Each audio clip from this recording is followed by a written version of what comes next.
더불어민주당은 차기 방송통신위원장 물망에 오른 이동관 대통령실 대외협력특보가 이명박 정부 시절 유력 언론인들을 퇴출시킨 언론 탄압의 선봉장이라고 날을 세웠습니다. 특히 이 특보의 아들이 고등학생 시절 동급생을 폭행했는데도 이 특보의 압력으로 학교폭력 대책자치위원회도 열리지 않았다고 주장했습니다. 당시 정권 핵심 실세의 자녀가 아니었다면 어떻게 학교에서 반복적으로 그리고 심각한 수준으로 일어날 수 있었겠습니까? 앞서 같은 의혹으로 낙마한 정순신 국가수사본부장 후보 때보다 강도 높은 학폭 사건이라고 날을 세웠는데 국민의힘은 발끈했습니다. 아직 이동관 특보의 방통위원장 지명이 공식 발표된 것도 아닌데 민주당이 과잉 반응하고 있다는 겁니다. 게다가 이른바 방송 정상화를 위해선 강도 높은 개혁이 필수적인데 민주당이 내정 소식에도 과민 반응하는 건 그만큼 이 특보를 두려워한다는 반증이라고 꼬집었습니다. 하지만 당 일각에선 민감한 학교폭력 이슈가 지지율에 영향을 미치진 않을지 우려하는 기류도 감지되고 있습니다. 학폭 문제가 우리 국민들 최대 관심사 중에 하나이기 때문에 학폭 문제에 있어서 뭔가 좀 안 좋은 이런 진술이나 증언이 나오면 당이 상당히 곤란에 처하는 건 맞죠. 그래서 맞아요. 걱정이 큰 것 같습니다. 대통령실은 한상혁 전 방송통신위원장의 임기 만료 시점인 오는 7월 말 전에 방통위의 새 수장을 지명할 것으로 보입니다. KBS 수신료 분리 징수 문제 등과 맞물려 방송정책 현안을 놓고도 여야의 치열한 공방이 예상됩니다. YTN 손유정입니다. 이동관 대통령실 대외협력특보는 학폭 사건 논란에 대한 입장이란 제목의 A4 용지 8장 분량의 글을 냈습니다. 사실관계를 떠나 송구스럽다. 공직 후보자로 지명되지 않은 상태라고 전제하면서도 야당 대표까지 무차별 폭로를 지속하는 상황이라 더는 침묵할 수 없다고 적었습니다. 이 특보는 유포된 학폭 내용은 근거가 희박하고 사실관계가 맞지 않는다고 반박했습니다. 먼저 친구 머리를 책상에 300번 부딪히게 하고 깎은 손톱을 침대에 뿌렸다는 주장에 대해 물리적 다툼은 사실이지만 일방적인 가해 상황이 아니라고 해명했습니다. 양측은 이미 2011년 사과와 화해를 했고 졸업 후에도 친한 사이라고 밝혔습니다. 처벌 없이 전학으로 사태를 봉합했다는 의혹엔 당시 학교 선도위원회 결정이자 퇴학보다 한 단계 낮은 중징계였다며 입시 불이익 우려에도 전직 고위공직자 신분이라 조건 없이 받아들였다고 주장했습니다. 외압 행사와 학교 이사장 회유 등 모든 의혹을 반박한 이 특보는 2019년 관련 내용을 보도한 MBC 스트레이트에 대해선 악의적인 가짜뉴스라고 지적했습니다. 당시 대응할 가치도 못 느꼈다며 방송의 자정 능력 제고가 시급한 걸 절감하는 계기였다고 경고했습니다. 이 특보의 해명은 대통령실을 통해 공유됐는데 대통령실은 특보라서 전달 배포했을 뿐이라고 설명했습니다. 윤석열 정부가 추구하는 언론개혁의 적임자로 이동관 특보를 낙점한 대통령실은 여론 추이를 지켜보며 방송통신위원장 지명 시기를 조율할 것으로 관측됩니다. YTN 조은지입니다. 문제의 핵심은 2012년 하나고등학교가 이 사건을 알고 나서 왜 학교폭력위원회를 열지 않았느냐는 겁니다. 즉시 학교폭력이 발생하면은 학폭위를 개최해야 됩니다. 개최했습니까? 학폭이 3월 말에 그게 상당히 그러니까요. 개최했습니까? 학폭위를 개최하진 않았습니다. 안 했죠? 예. 학교 측이 언급한 2012년 3월 말이 어떤 시점이었을까? 국무총리가 학교폭력을 엄단하겠다는 범정부 합동대책을 발표한 직후였습니다. 2012년 3월부터 학교폭력위원회 조치사항을 생활기록부에 기재하고 기재된 내용은 상급 학교 진학 시 자료로 제공하도록 했습니다. 강제전학 조치가 결정되고 이게 학생 생활기록부에 남았다면 대학 진학에도 불이익이 생길 수 있었습니다. 이동관 특보는 이렇게 해명합니다. 가해 행위가 있었던 1학년 재학 당시 당사자 간에 이미 사과와 화해가 이뤄져 담임교사가 자체 해결할 수 있는 사안이었다. 자신은 어떤 외압도 가한 적이 없다는 주장입니다. 당시 교육과기술부에 학교폭력 사안 대응 기본 지침을 근거로 제시했습니다. 지침에는 가해 학생이 즉시 잘못을 인정해 화해를 요청하고 피해 학생이 응하는 경우 담임교사가 자체 종결할 수 있다고 돼 있는데 학교 안에서 우발적인 충돌이 발생하고 그 즉시 당사자 간 화해가 이뤄진 상황에 대한 지침으로 해석할 수 있습니다. 이 사안의 경우 고등학교 1학년 때 일을 2학년 때 피해 학생들이 먼저 상담을 요청해 학교가 알게 된 것이어서 같은 경우로 보기 어렵습니다. 또 당시 교육청 감사에서 드러난 피해자는 3명인데 이 특보가 화해했다고 주장한 건 1명입니다.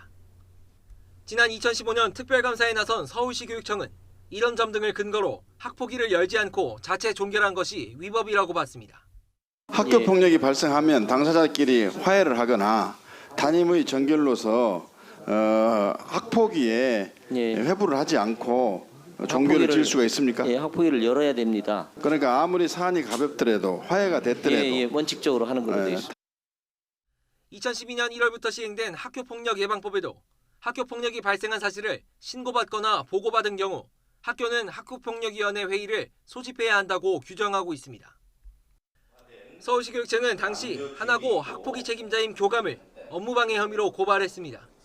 그러나 검찰은 불기소 처분했고 다시 판단을 받아보겠다는 교육청의 항고 역시 받아들여지지 않았습니다. YTN 부장원입니다. 지난 2015년 이동관 특보의 아들 학교폭력 의혹을 최초로 공익 제보한 전경원 당시 하나고 교사는 현재 중국에 파견 근무 중입니다. 어렵게 중국에서 YTN 취재진과 만난 전 교사는 당시 학폭의 심각성을 설명하면서 재단 측에 무마가 있었다고 주장했습니다. 저는 상당히 투명하지 않은 방식으로 처리를 했기 때문에 지금까지 이런 문제로 남게 됐다고. 특히 학폭 의혹이 불거졌을 당시 이 특보와 김승유 전 하나고 재단 이사장 사이에 이뤄진 전화통화 내용을 하나의 근거로 들었습니다. 2015년 8월 1일 김 전 이사장이 전 교사와의 독대 자리를 만들어 별 문제가 아니라는 식으로 말하면서 이 특보와의 통화 사실을 전했다고 밝혔습니다. 이 자리에서 아들 전학을 늦춰달라는 이 특보의 요청이 있었고 교장에게 관련 내용을 알아보라는 지시까지 했다는 사실을 김 전 이사장이 언급했다는 겁니다. 그래요. 이동관 대변인이 저한테 전화했어요. 아니 뭐 꼭 처벌이 능사인가요? 이런 용어를 쓰시면서 그 학기 마칠 때까지만 있게 해달라고 하는데 그 뭐 대단한 거냐 이런 식의 발언을. 전 교사의 주장이 사실이라면 사실관계 확인 차원이었다는 이 특보의 최근 해명과 배치됩니다. 앞서 이 특보는 지난 8일 입장문을 통해 정확한 사실관계 파악을 위한 문의 차원이었다면서 이사장이 학폭 무마에 영향력을 행사하거나 영향력을 기대한다는 것 자체가 어불성설이라고 밝혔습니다. 이에 전 교사는 당시 정권 실세의 부정청탁과 이사장의 학사 개입을 문제 삼을 수 있는 중대 사안이라고 지적했습니다. 한 학기 마칠 때까지 학교폭력 가해 학생을 분리시키지 않고 그냥 있게 해달라라고 얘기하는 것도 이건 부정한 청탁인 거고 좀 알아보고 배려해라라고 얘기했다면 이사장의 학사 개입은 이사 승인 취소 사유거든요. 또 어느 학폭 가해자의 부모가 재단 이사장에게 마음대로 전화를 걸 수 있겠냐면서 부모가 을 중에 을이라는 이 특보의 언급을 꼬집기도 했습니다. 그건 갑 중에 갑이라고 봅니다. 보통 사람들은요 학교에서 이사장한테 전화 못해요. 누가 이사장한테 전화를 해요? 뭐 정말 억울하면 문제가 있으면 담임한테 전화를 하지. 전 교사는 당직 근무일에 중요한 날이라 김 전 이사장과의 독대 날짜와 시간, 장소까지 정확하게 기억한다면서 당시 사직 압박까지 받았다고 말했습니다. 네가 예전에 그만두겠다고 했는데 사직하는 생각이 아직도 있냐 물었습니다. 이에 대해 이 특보 측은 전 교사의 주장을 사실로 단정해서는 안 되고 본인의 말을 스스로 입증해야 한다면서 확인 차원에서 전화한 것이 정확한 사실이라고 거듭 반박했습니다. 앞서 언론 인터뷰를 통해 전화통화 사실은 인정했던 김 전 이사장은 YTN에 독대 당시 3년 넘게 지난 사건을 평가했다는 건 납득할 수 없다면서 교장에게 학사 관련 지시를 했다는 것도 말이 되지 않는다고 부인했습니다. YTN 우철입니다. 경찰청 국가수사본부장에 임명됐던 정순신 변호사는 아들의 고등학생 시절 학교폭력 의혹이 보도된 다음 날 사퇴했습니다. 국회에 출석한 한동훈 법무부 장관은 검증 과정에서 파악하지 못했다면서 대통령실과 학교폭력 이슈에 대한 질문을 보강하는 방안을 협의하고 있다고 해명했습니다. 이걸 제가 알았다면 그냥 넘어가지 않았을 겁니다. 저도 학폭 피해자에 대해서 굉장히 큰 문제의식을 가지고 있고 특히 이분의 경우에 이번 일로 다시 기억이 아픔이 새로 돼서 대단히 안타깝게 생각합니다. 그런데 석 달 뒤 이동관 대통령실 특보에게도 아들의 학폭 논란이 불거졌습니다. 이 특보는 지난 8일 대통령이 후보자로 지명도 안 했는데 관련 의혹에 대한 입장문을 작성했고 이걸 또 이례적으로 대통령실에서 배포했습니다. 이번에는 검증 절차가 제대로 작동했을까? YTN 취재 결과 법무부 인사정보관리단은 이 특보 아들이 다녔던 하나고와 서울시 교육청에 관련 자료를 요청하지 않았던 것으로 파악됐습니다. 법무부가 교육부에 요청한 자료 내역에서도 이 특보 아들의 학교폭력 관련 자료는 없었습니다. 대신 대통령실이 이 특보에게 학교폭력 전력과 이후 소송이 있었는지 구두로만 질의했던 것으로 전해졌습니다. 법무부도 대통령실도 학교폭력 의혹이 사실인지 파악할 수 있는 구체적인 자료 확인 없이 인사검증을 진행한 셈입니다. 해명이 사실인지 거짓인지 확인을 하려면 그 피해 학생들의 진술서가 있지 않습니까? 그걸 확보해서 내용을 확인해야 되는데 아예 그것조차 하지 않고 있는 거죠. 법무부는 인사정보관리단의 업무에 대해 말하는 것은 부적절하다면서 답변하지 않았습니다. YTN 황윤태입니다. 지난 2010년 6월 작성된 KBS 조직 개편 이후 인적 쇄신 추진 방안이라는 제목의 3장짜리 문건입니다. 작성 기관은 국가정보원, 청와대 홍보수석실 요청 사항이라고 명시됐습니다. 차기 방송통신위원장 후보로 거론되는 이동관 특보가 청와대 홍보수석일 때였습니다. 문건에는 면밀한 인사검증을 통해 좌편향, 무능, 무소신, 비리 연루 여부를 기준으로 인사 대상자를 색출한다는 내용이 적혀 있습니다. 중점 고려사항 항목에서는 좌편향 간부를 반드시 퇴출해 좌파 세력의 재기 음모를 분쇄해야 한다면서 대상자 명단까지 구체적으로 언급했습니다. 노무현 전 대통령 서거와 4대강 사업 등을 보도한 시사 프로그램 간부들을 반정부 왜곡보도 혈안, 편파방송 행태 방치 대상자로 규정했고 실제 인사에도 반영된 것으로 파악됐습니다. 문건을 작성한 국정원 직원은 검찰 조사에서 청와대에서 이 보고서를 요청한 이유를 당시 정부 정책에 비판적인 성향의 KBS 내부 인사를 솎아내겠다는 것이었다고 진술했습니다. 홍보수석실 누군가가 문건 내용을 KBS 경영진에 전달했을 것으로 보인다면서 문건 내용 자체가 부적절하지만 청와대 요청을 거부하기 어렵다는 말도 덧붙였습니다. 원세훈 전 국정원장의 불법 사찰 등 재판 기록에 담겨있는 해당 문건은 배포 대상으로 홍보수석을 명시하고 있습니다. 그렇지만 당시 홍보수석이던 이 특보는 과거부터 해당 문건에 대해 요청한 적도 보고받은 적도 본 적도 없다는 입장을 일관되게 표명해왔다고 밝혔습니다. YTN 우철입니다. 지난 2010년 7월 한 불교종파의 신도회장 A씨가 구속 기소됐습니다. 정부 고위층과 가깝다고 행세하며 돈을 가로챈 혐의로 유죄가 확정됐습니다. 판결문에 청와대 홍보수석이던 이동관 특보의 부인이 등장합니다. 2009년 10월 말 A씨는 지인 C씨에게서 대통령직 속의 G20 정상회의 준비위원회 홍보기획단장 1급 자리를 부탁받습니다. 이 특보는 준비위원회 당연직 위원이었습니다. A씨가 2009년 11월 C씨에 이력서를 건넸고 2달 뒤인 2010년 1월 중순 A씨 아파트 현관 앞에서 수건이 들어있는 쇼핑백을 줬다. 다음 날 확인해보니 5만 원권 지폐 100장씩 내묶음 2천만 원이 들어있었다. 이 특보 부인은 돈을 발견하고 바로 가져가라고 연락했고 그날 밤 돌려줬다고 경찰에 진술했습니다. C씨는 원했던 자리에 가지 못했고 A씨의 다른 사기 사건 등과 함께 경찰청 특수수사과와 서울중앙지검 특수일부가 수사한 이 사건에서 법원은 이 특보 부인에 대한 경찰 조사 기록 등을 근거로 사실관계를 판단했습니다. 사건에 대해 이동관 특보에게 물어봤습니다. 이 특보 측은 YTN에 보낸 문자에서 부인이 평소 안면에 있던 A씨가 건넨 쇼핑백에 돈이 들어있는 것을 발견하고 즉시 찾아가 돌려줬다.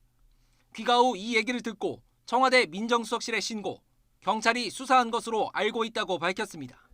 그런데 2달 뒤인 2010년 3월 11일 이 특보가 민정수석실에 신고했다는 인사청탁 시도 사건의 당사자 A씨가 회장을 맡은 신도회 주최로 G20 정상회의에 성공 개최를 기원하는 대규모 불교 행사가 열립니다.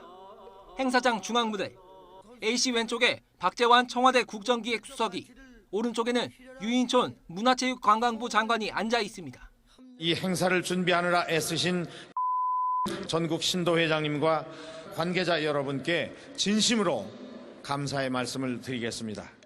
이동관 특보가 2010년 1월에 부인에 대한 인사청탁 시도를 신고했다면 2천만 원을 건넨 사람이 3월에 주최한 행사에 정부와 청와대 핵심 인사들이 가서 축사까지 했다는 점을 이해하기 어려운 대목입니다. YTN은 이 특보에게 청와대 민정수석실 누구에게 언제 어떤 방식으로 사건을 신고했는지, 이후 사건 신고인 자격으로 조사를 받은 적이 있는지 등을 물었지만 답변할 필요성을 느끼지 못한다는 설명만 받았습니다. YTN 부장원입니다. 윤석열 대통령이 신임 방송통신위원장에 이동관 대통령 대외협력특보를 지명했습니다. 사실상 내정됐다는 얘기가 나온 지 2달 만입니다. 이동관 후보자는 무엇보다 공정한 미디어 생태계를 복원하는데 총력을 기울이겠다고 밝혔습니다. 취재기자 연결합니다. 박수정 기자. 네, 용산 대통령실입니다. 네, 내정됐다는 얘기는 예전부터 나왔고요. 오늘 발표된 거죠? 그렇습니다. 윤석열 대통령이 이동관 대통령 대외협력특보를 신임 방송통신위원장에 지명했습니다. 김대기 비서실장은 오전 10시 브리핑에서 이동관 지명자가 언론계 중진이자 이명박 정부 청와대 대변인 홍보수석 등을 역임했다면서 방통위원장으로서 적임자라고 설명을 했는데요. 직접 들어보겠습니다. 언론 분야에서 쌓은 풍부한 경험과 또 다양한 인간관계, 네트워킹, 리더십을 바탕으로 윤석열 정부의 방송통신 분야 국정과제를 추진할 적임자라고 생각합니다. 네, 오늘 발표에는 이동관 지명자도 모습을 드러냈습니다. 자유민주주의 체제를 파괴하는 가짜뉴스와의 전쟁에 각 나라 정부가 골몰하는 상황에서 무엇보다 공정한 미디어 생태계의 복원에 총력을 기울이겠다, 이렇게 소감을 밝혔는데요. 들어보겠습니다. 저는 무엇보다 공정한 미디어 생태계의 복원, 그리고 자유롭고 통풍이 잘 되는 소통이 이루어지는 정보 유통 환경을 조성하는 데 먼저 총력을 기울이려고 합니다. 이 지명자는 또 한국에도 BBC나 NH 같은 인정받는 공영 방송이 있어야 하며 넷플릭스 같은 콘텐츠 거대 유통기업이 나와야 한다. 과거의 틀에 갇혀 있어서는 안 된다, 이렇게 말했는데요. 윤석열 정부의 언론, 특히 방송에 대한 이른바 손질 작업에 더욱 박차를 가할 것이라는 해석이 나옵니다. 이동관 지명자는 앞서 한상혁 전 방송통신위원장이 면직됐던 지난 5월 말부터 내정됐다는 이야기가 흘러나왔습니다. 대통령실은 그동안 수해 등 여러 현안이 잇따르자 지명 시기를 저울질하면서 미뤄온 것으로 전해지는데요. 현재 공석인 방통위원장 직무 대행을 맡고 있는 김효재 부부위원장의 임기가 8월 23일까지인 만큼 그 사이에 인사청문회 일정을 마치려면 이번 주가 지명 시점의 마지노선이라는 분석이 높았습니다. 대통령실은 이 지명자를 둘러싼 아들 학교 폭력 논란도 이제는 어느 정도 일단락됐다라고 보는 것으로 알려졌습니다. 네, 지명이 발표되고 여야 반응도 바로 나왔죠?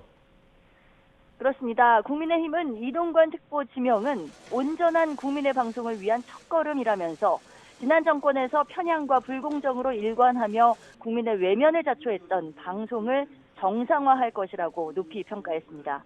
또 그동안 민주당이 지명도 안 된 상태에서 억측과 비난, 정치 공세로 일관해왔다며 오늘도 국민이 부여한 신성한 인사권을 비아냥대고 있다, 이렇게 비난했습니다.